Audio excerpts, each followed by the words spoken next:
میں ایک مثال دیتا ہوں آپ کو. ایک جو گھٹنا گھٹی ہے، ایک حادثہ مکہ مکرمہ کا، ایک حادثہ جو لکھا ہوا ہے کتابوں میں. تو لوگوں نے ایک قبر بتائی، ایک حاجی صاحب کا انتقال ہوا تھا، کہا کہ ان کو اسی قبر میں دفن کرنا ہے. لوگوں نے کہا یہاں ایک عالم دین کی قبر ہے. اب مکہ مکرمہ کی قبر ایسے ہیں کہ 6 مہینے سال بھر کے بعد کھل جاتے ہیں، اور ممبئی والوں کو سمجھانے کے لیے آسان بھی ہے کہ یہاں پہ بھی کھول دی جاتی ہیں، جگہ کی قلت ہے. تو جب دفن کرنے کے لیے اس عالم دین کی قبر کھولی گئی تو وہاں وہ عالم دین نہیں ہے، وہ ایک جوان لڑکی سوئی ہوئی ہے، ایک نوجوان لڑکی ہے. تو جو جنازے میں آئے ہوئے تھے ان میں ایک حاجی نے کہا میں تو اس لڑکی کو پہچانتا ہوں، یہ عرب کی نہیں، یہ مکہ کی نہیں، یہ فرانس کی رہنے والی اور کرسچن لڑکی ہے، یہ عیسائی لڑکی ہے. کہا یہ کیسے ہو سکتا ہے، ناممکن ہے. گھر سارے لوگوں کو جو خبر تھی وہ ایک اچھے عالم دین کی قبر تھی، یہاں ایک دوسری لڑکی کیسے دفن ہے. تو یہ ہنگامہ ہوا، بات پھیل گئی. اس کے بعد تحقیق کرنے لگے، جو علماء تک بات گئی تو علماء نے کہا کہ اگر یہ جو بندہ کہہ رہا ہے کہ یہ فرانس کی رہنے والی، یورپ کی رہنے والی لڑکی یہاں پر ہے، تو معلوم کرتے ہیں کہ وہاں حقیقت میں یہ لڑکی، اس کی شکل. تو کچھ لوگ ایک وفد کی شکل میں یورپ گئے ہیں اس حاجی صاحب کے ساتھ، جنہوں نے یہ پتہ بتایا تھا یہ لڑکی کو میں جانتا ہوں. جا کر کے اس کے گھر معلوم کیا کہ کیا تمہارے گھر میں فلاں شکل کی یہ لڑکی تھی؟ کہا ہاں، انتقال ہوا تھا، چند ہی مہینے ہوئے انتقال ہوا ہے. کہا کیا کیا تم نے؟ کہا ہم عیسائی رسم و رواج کے اعتبار سے اپنے قبرستان میں دفن کیا ہے، ہم کرسچن ہیں، عیسائی رسم و رواج سے ہم نے دفن کیا. تو جو گیا تھا وفد اس نے پوچھا کہ کچھ اس کی عجیب چیزیں تھی؟ تو لوگوں نے کہا کہ ہاں ایک چیز تھی، ہمیں اندازہ ہو گیا تھا کہ وہ اسلام لا چکی تھی، ہم نے اس کو مارا توڑا بہت کچھ کیا ہے. تو پھر یہ بات خبر پھیلی اس لڑکی کے اسلام لانے کی. تو مقامی علماء کو پوچھا گیا، ایک عالم دین نے کہا ہاں وہ لڑکی دل و جان سے اسلام کو قبول کرتی تھی اور پیارے حبیب صلی اللہ علیہ وسلم سے بے پناہ محبت کرتی تھی، اور گھر والوں کے ظلم و ستم کو سہ نہ سکی، جان دے گئی اور مر گئی. لیکن ہم مجبور تھے، گھر والوں سے ہم کچھ نہیں کر سکتے تھے. لیکن اس لڑکی نے ایک مرتبہ کہا تھا کہ میرے مرنے کے بعد میرے آخری رسم و رواج اسلام کے مطابق ہو، ہم نہیں کر سکے کیونکہ خفیہ طور پر وہ مسلمان تھی، ہم ایکشن نہیں لے سکتے تھے. اور ہمیں اس بات کا افسوس ہے کہ اسے عیسائی قبرستان میں دفن کر دیا گیا. سنو حیرت کی بات ہے، لوگ ایک بہت عجیب اچنبے میں پڑتے جا رہے ہیں، نئی باتیں کھلتی جا رہی. اس کے بعد یہ فیصلہ ہوا کہ آئے ہوئے وفد نے اور گھر والوں کو اطلاع دے کر کے کہ ہم چلتے ہیں جس قبرستان میں آپ نے اپنی بیٹی کو دفن کیا ہے، ہم جا کر کے دیکھنا چاہتے ہیں وہاں. ہاں تو عیسائی قبرستان میں بڑی مشکل سے انہوں نے کہا کہ ٹھیک ہے. قبر کھولی گئی تو وہاں وہ عالم دین سویا ہوا جس کو مکہ میں دفن کیا گیا تھا. اب حیرت کی انتہا اور ہو گئی، اس کا اس عیسائی قبرستان میں کیا لینا دینا، یہ آیا کیسے، یہاں پہنچا کیسے؟ میرے عزیزو، یہ بات اگر لکھی ہوئی نہ ہوتی تو میں کبھی نہیں کہتا. اور جب اور حیرت بڑھ گئی، وہ وفد علماء کا واپس آیا، کہا کہ اس راز کو ہم معلوم کرتے ہیں اس عالم کے گھر سے ہی. ایک بات تو سمجھ میں آ گئی کہ لڑکی مسلمان ہو گئی تھی اور اسلام سے بے پناہ محبت تھی، اللہ کا کرم ہوا. ہو سکتا ہے اسے کفرستان سے نکال کر مولا تعالیٰ ایمان والوں کے بیچ میں، اولیاء اور صحابہ کے بیچ میں دفن کر دیا، فرشتوں نے اس کو منتقل کر دیا. یہ ممکن ہے، یہ ممکن ہے. لیکن اس کے ساتھ کیا ہوا ہے؟ یہ مسلمانوں کے قبرستان سے کرسچن اور عیسائیوں میں کیسے آ گیا؟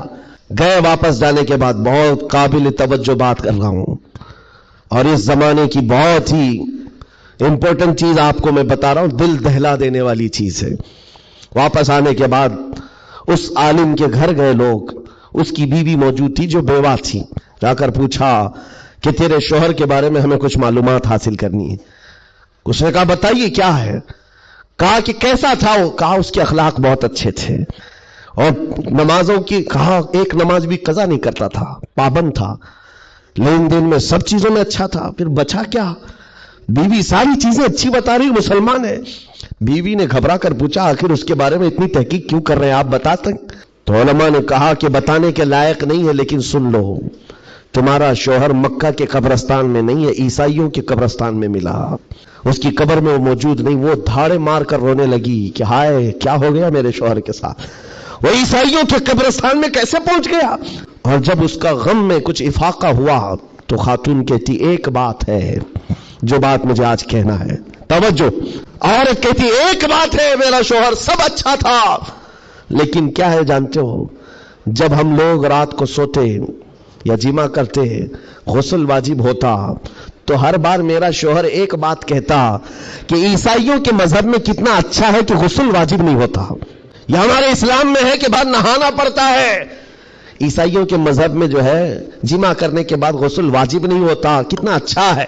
یہ بات وہ کہتا تھا، تب میں اس کو ٹوکتی تھی کہ دین اسلام کے علاوہ کسی دوسرے مذہب کے متعلق مت کہا کرو، اور وہ یہ کہتا تھا شاید یہ وجہ ہے کہ موت کے بعد اسے وہیں پہنچا دیا گیا جہاں کی وہ بات کرتا تھا۔ وَمَن يَبْتَغِ غَيْرَ الْإِسْلَامِ دِينًا فَلَن يُقْبَلَ مِنْهُ، قرآن کہتا ہے جو اسلام کے علاوہ دوسرے دین کی طرف منہ پھیرا ہرگز نہیں قبول کیا جائے گا۔ اور میرے آقا فرماتے ہیں من تشبہ بقوم فہو منہم، جس نے کسی دوسری قوم کی مشابہت اختیار کی قیامت کے دن اسی قوم کے ساتھ اسے اٹھایا جائے گا، اسی قوم کے ساتھ اٹھایا جائے گا۔ مسلمانوں، آج ایمان مضبوط کرنے کا وقت آ گیا آپ کے۔ ہواؤں کو دیکھ کر، طوفانوں کو دیکھ کر آپ اپنے دین میں ذرا بھی لچک نہ لانا۔ کلمہ طیبہ پر اگر حملے ہونے لگے تو کیا تم اپنا کلمہ بدل لو گے؟ اذان سے اگر کسی کو نفرت ہونے لگی تو کیا اذان کے کلمے بدل لو گے؟ یہ دنیا اگر تم بدلنے لگ گئے تو اتنا بدلے گی کہ انسان کی بجائے کتا بنا کر رکھ دے، تب بھی وہ راضی نہیں ہوں گے، تب بھی وہ راضی نہیں ہوں گے۔ ہم نے دیکھا ہے ان لوگوں کو جو آج بھی دھوتیاں اٹھا کر کے چلتے ہیں، جوتیاں اٹھا کر کے چلتے ہیں، ان کی حیثیت کیا ہے آج؟ کفار و مشرکین کے قدموں میں بیٹھ کر کے وہ سوچتے تھے کہ سکتہ مل جائے، تختہ مل جائے، ملا کچھ نہیں، استعمال ہوتے رہے، ذلیل اتنے ہوئے کہ نہ اپنی قوم کے رہے نہ اس قوم کے رہے۔ کاش ایک بار میرے مصطفیٰ کا وفادار بن کر دیکھتا، ایک بار بن کر کے دیکھتا، پھر عزتیں کیا ہیں، اللہ اکبر، جب تک بکے نہ تھے تو کوئی پوچھتا نہ تھا، یا رسول اللہ تم نے خرید کر ہمیں انمول کر دیا ہے۔ حضور کے قدموں میں جو عزت ہے وہ کہیں نہیں مل سکتی۔ تخت کے لیے، سکتے کے لیے جو لوگ اپنا مشن بھول گئے، اپنا دین بھول گئے، اپنا ضمیر بیچ لیے، میرے عزیزوں بہت بڑے گھاٹے میں ہیں، بہت بڑے گھاٹے میں ہیں۔ زندگی میں ایک بات یاد رکھو، اسی لیے میں نے اسی حدیث سے یہ بات شروع کی۔ اللہ کے نبی فرماتے ہیں کفر کی طرف پلٹنے کو اتنا ناپسند کرتا ہو جتنا آگ میں ہاتھ ڈالنے کو ناپسند کرتا ہو، آگ میں ہاتھ ڈالنے کو ناپسند کرتا ہو، اتنا سخت و ناپسند کرتا ہو، تب جا کر کے اس کو ایمان کی لذت ملے گی، ایمان کی حلاوت ملے گی۔ آج اپنے بچوں کو بھی یہ نصیحت کرو، کفر کی آندھیاں چلی ہوئی ہیں، تمہارے بچوں کو اسکولوں میں کب کافر بنا دیا جاتا ہے پتہ ہی نہیں چلتا، کب تمہیں کون سے بھجن سکھائے جائیں، کون سے گیت سنائے جائیں جس کی وجہ سے بندہ کافر بن جاتا ہے، اسلام سے اس کا تعلق ہی ختم ہو جاتا ہے۔ اپنے بچوں کو اس بات کی تو تلقین کر کے جاؤ، بیٹا ہر چیز قربان کی جا سکتی ہے لیکن ایمان کا سودا نہیں ہوتا، ایمان کا سودا نہیں ہوتا۔ ایمان یہ اللہ تعالیٰ کی طرف سے دی ہوئی ایسی بڑی نعمت ہے، کروڑوں ہیں دنیا میں مگر مولا نے تمہیں چنا ہے دین اسلام کے لیے، اور اس میں بھی مسلمانوں میں بھی اللہ کا کتنا بڑا احسان ہے، ہزاروں فرقے ہیں لیکن عاشقوں میں تمہیں چنا گیا ہے۔ ہاں، حضور کی محبت کرنے والے سپاہیوں میں تمہارا نام آتا ہے۔ اپنے تو اپنے غیر بھی آج کہتے ہیں کہ سب سے زیادہ اپنے نبی کو پکارنے والی کوئی قوم ہے تو اہل سنت و جماعت ہے۔ کیوں نہیں ہے؟ کہاں سے یہ نعرے لگتے ہیں لبیک یا رسول اللہ؟ وہ گوفے سے نہیں نکلتے اور وہ چندہ خور مولویوں سے نہیں نکلتے جو انگریزوں کے پالے ہوئے ہیں، یہ نعرے لگتے ہیں تو بریلی کے تاجدار کے قدموں سے ہے، جو وابستہ ہے عاشقوں کی جماعت ہے وہی سے۔ دنیا کو یہ اچھی طرح سے معلوم ہے اپنے نبی سے سب سے زیادہ وابستہ کوئی قوم ہے اس روئے زمین پر تو اہل سنت و جماعت ہے، اہل سنت و جماعت ہے۔ اس چیز کا سودا کبھی ہونے مت دینا ہے میرے عزیزو، اس چیز کا سودا ہونے مت دینا۔ لوگ یہ کہتے ہیں سیکولر بن کر کے جینا چاہیے، یہ بھی اچھا وہ بھی اچھا، میں کہتا ہوں وہ تو منافق ہے۔ پھر سیکولر کا مطلب منافق ہے، دل میں کچھ اور رکھتا ہے سامنے کچھ اور دکھاتا ہے۔ اسلام میں یہ سیکولرزم نہیں ہے، اسلام یہ کہتا ہے لا اعبد ما تعبدون، میں اس کی عبادت نہیں کرتا جس کی تم کرتے ہو۔ جانتے ہو میرے آقا صلی اللہ تعالیٰ علیہ وسلم نے 2 ٹوک جملوں میں کہا تھا، ایسا نہیں ہے کہ مصلحت میرے آقا سے زیادہ کون جانتا ہے۔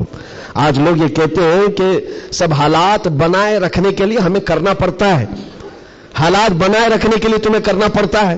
یہ کیسی بات ہوئی؟ یہ وہ لوگ ہیں جو حالات بنائے رکھنے کے لیے اپنی ماں اور بہنوں کی عزت بھی داؤ پر لگا دیں گے۔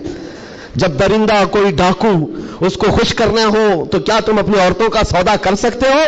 غیرت مر گئی ہوگی ایسے بندے کی۔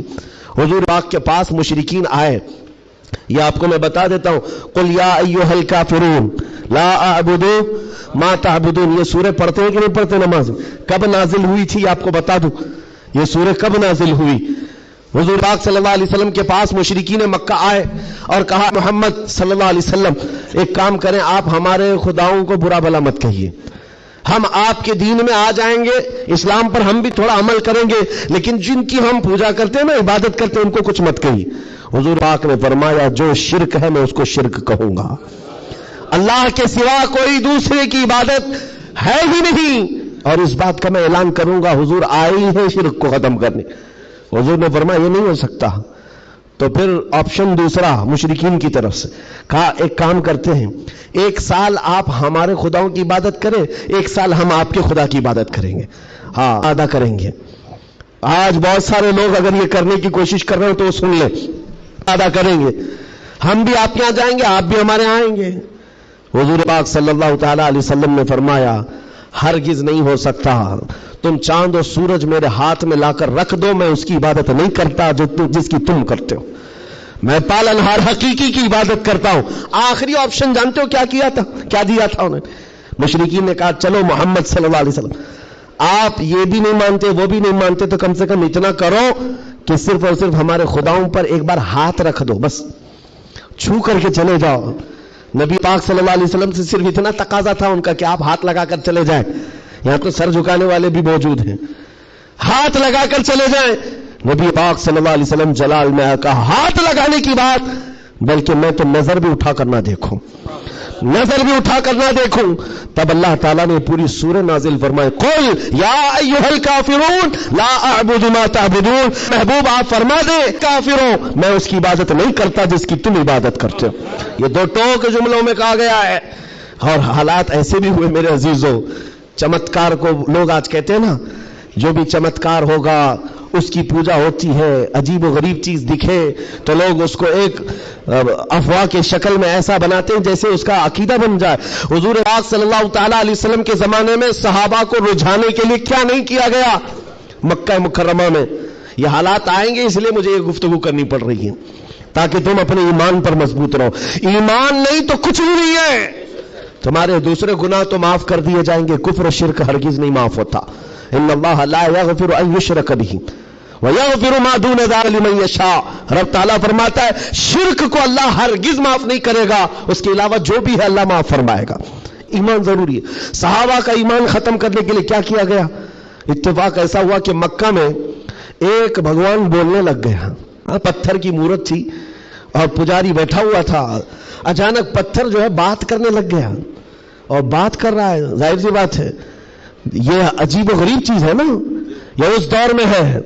ہاں اس دور میں مٹی سے بنائے ہوئے ان کے معبود نہیں ہوتے تھے، وہ پتھر کو تراش کر کے بناتے تھے، اور میں کہہ رہا ہوں حقیقت میں بول رہا تھا، ایسے نہیں ہے کہ ادھر سے دودھ پلا رہے ہو ادھر سے پانی نکل رہا ہو، وہ والا سسٹم نہیں ہے، بلکہ حقیقت میں پتھر بات کر رہا تھا تب، اور بات کر بھی کیا رہا ہے؟ حضور پاک صلی اللہ تعالیٰ علیہ وسلم کو جھوٹا کہہ رہا ہے، نعوذ باللہ معاذ اللہ رب العالمین، حضور کی شان میں گستاخی کر رہا پتھر۔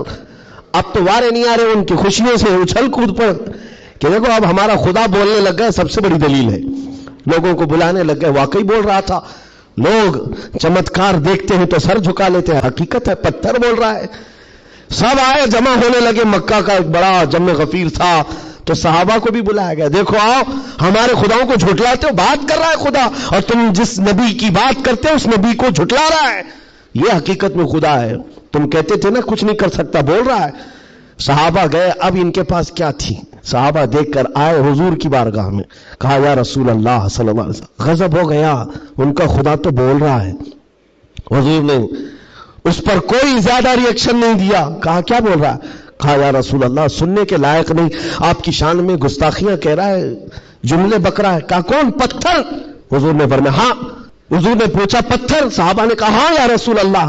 حضور نے فرمایا چلو ہم بھی سنتے ہیں، ہم بھی چلتے ہیں جا کر دیکھیں گے۔ نبی پاک صلی اللہ تعالیٰ علیہ وسلم تشریف لائے صحابہ کے ساتھ، صحابہ اکرام رضوان اللہ تعالیٰ علیہ اجمعین بھی ساتھ میں ہیں۔ جب نبی کریم صلی اللہ تعالیٰ علیہ وسلم وہاں قریب پہنچے تو وہ جو بت بول رہا تھا، بعد میں کر لے سکتے نا، جب وہاں پر حضور اکرم صلی اللہ تعالیٰ علیہ وسلم پہنچتے ہیں تو دیکھا وہ بت خاموش ہو گیا، اب نہیں بول رہا ہے، چپ ہو گیا ہے۔ حضور آتے ہیں، پجاری سے پوچھتے ہیں، بہت اعلان کر رہے تھے، کہاں ہے؟ کیا بول رہا تھا؟ کہا بول تو رہا تھا، صبح سے بول رہا تھا، ابھی چپ ہو گیا۔ حضور پاک نے فرمایا میں بھی سننے کے لیے آیا ہوں۔ اب وہ پاؤں میں گر پڑا پجاری، کس کے؟ خدا کے۔ ہمارے خدا بول تو دو ایک بار، جو صبح سے بول رہے تھے دوبارہ بولو، صبح سے بول رہے تھے دوبارہ بولو، کیونکہ اب ذلت تھی، اب چپ ہو گئے، اب نہیں بول رہا ہے۔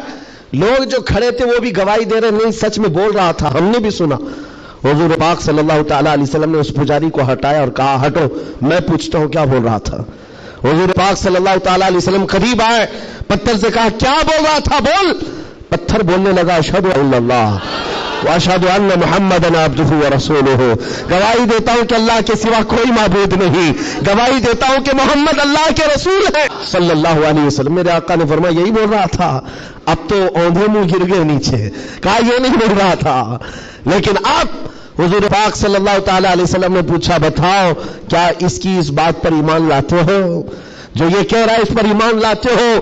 پجاریوں نے اعلان کیا اور واویلا مچا، نہیں محمد نے جادو کر دیا صلی اللہ علیہ وسلم، نعوذ باللہ۔ جب بات نہ بن پڑے، کیسا خدا ہے جس پر بھی جادو چلتا ہے؟ خدا کے اوپر بھی جادو چل گیا ہے تو پھر باقی بچا کیا ہے؟ حضور پاک صلی اللہ تعالیٰ علیہ وسلم واپس تشریف لائے۔ ایسا ہو سکتا ہے؟ اب آپ کو میں بتاتا ہوں حقیقت کیا ہے۔ اگر تمہاری زندگی میں کبھی کوئی بولنے لگ جائے تو ایمان سے ہاتھ مت دھونا۔ ہاں کوئی جھاڑ بھی بولنے لگ جائے، درخت بول لے، پتھر بولنے لگ جائے تو تمہیں پہلے سے میں بتا رہا ہوں ایمان سے ہاتھ مت دھونا۔ ہو سکتا ہے یہ چیزیں اب تو کرنٹ کا زمانہ ہے، بیٹری لگا کر کے کچھ بھی بولا جائے، لیکن اس دور کی بات کر رہا ہوں جب کوئی بیٹری اور سیل نہیں تھی، اب تو گڈی گڑیا بھی بولتی ہیں۔ اس دور میں کیا ہوا کیا تھا، پتھر بولا کیسے؟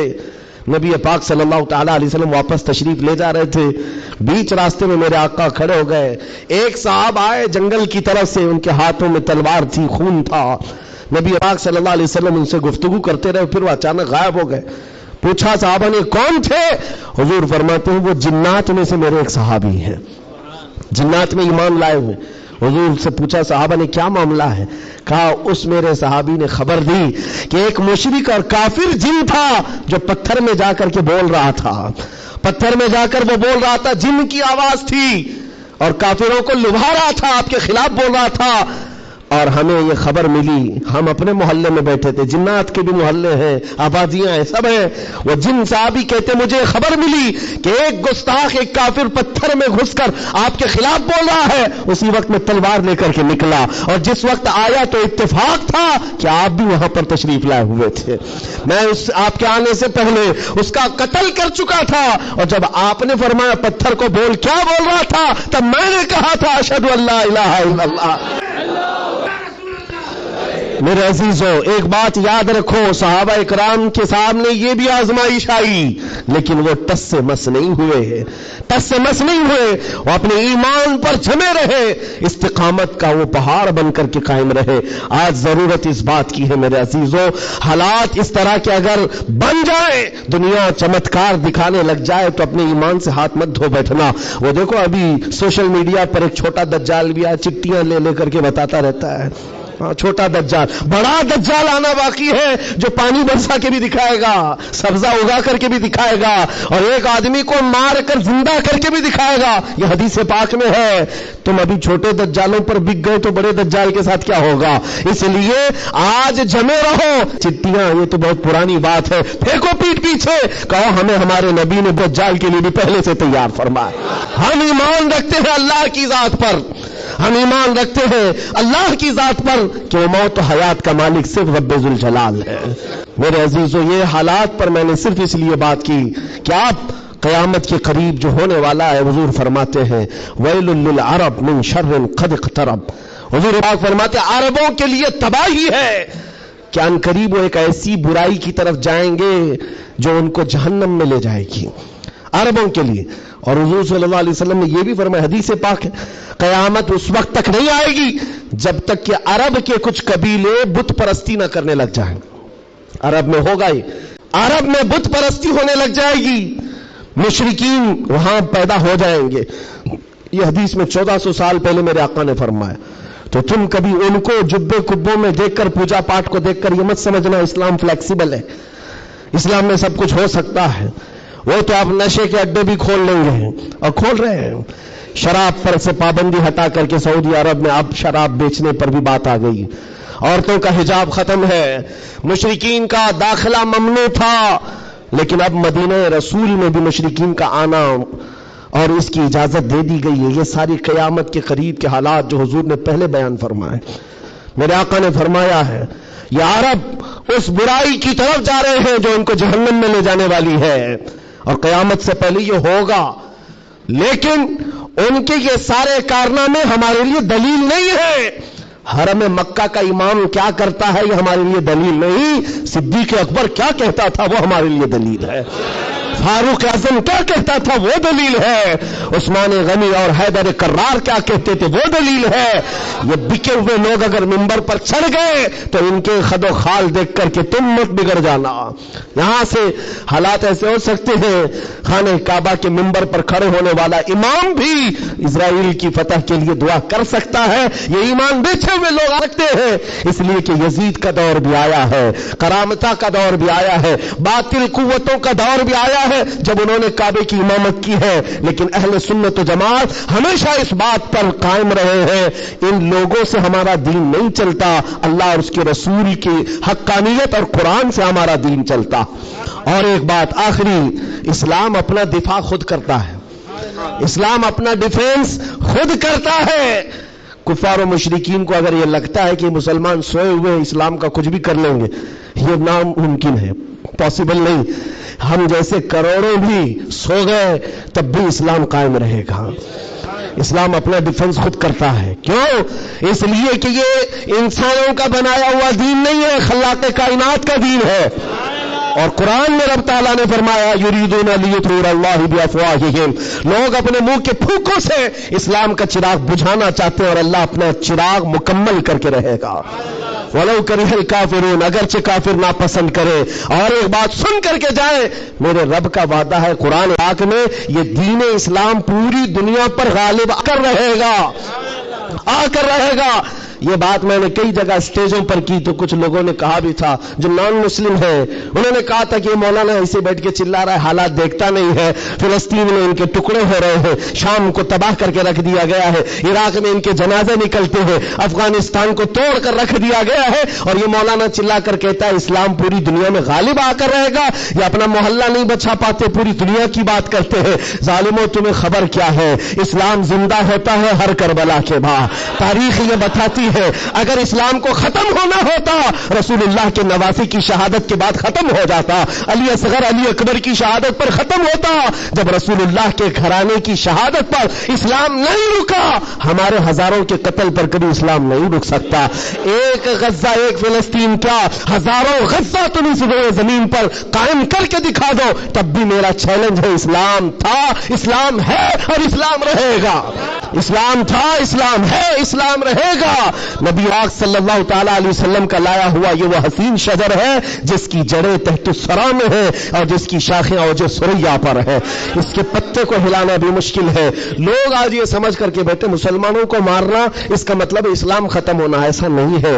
مسلمانوں کا قتل اسلام کا قتل نہیں ہے. مسلمان اس کی حفاظت کے لیے نہیں ہے میرے عزیزو، اللہ اس کی حفاظت فرما رہا ہے، اللہ اس کی حفاظت فرما رہا ہے. اور آپ سب کی ذمہ داری یہ ہے، آپ سب کی ذمہ داری ہے. ایک سوال کا جواب اور بھی، کسی کے ذہن میں یہ چیز آتا ہے، یہ سوال آتا ہے تو اس کے اطمینان کے لیے کہہ رہا ہوں. اور یہ کہتے ہیں اچھا آپ کا دین حق پر ہے، آپ کا خدا حق ہے، آپ کا رسول حق ہے، تو اتنے مارے کیوں جاتے ہیں تم لوگ؟ یہ سوال کرتے ہیں کچھ گیدڑ بھپکی لوگ، ایسے سوال کرتے ہیں کیوں تم لوگ سب جگہ مارے جاتے ہو؟ ان کو ایک ہی بات کہنا، میرے عزیز تجھے پتہ نہیں ہے ہم پروانے ہیں، مرنے کے لیے ہی پیدا ہوتے ہیں.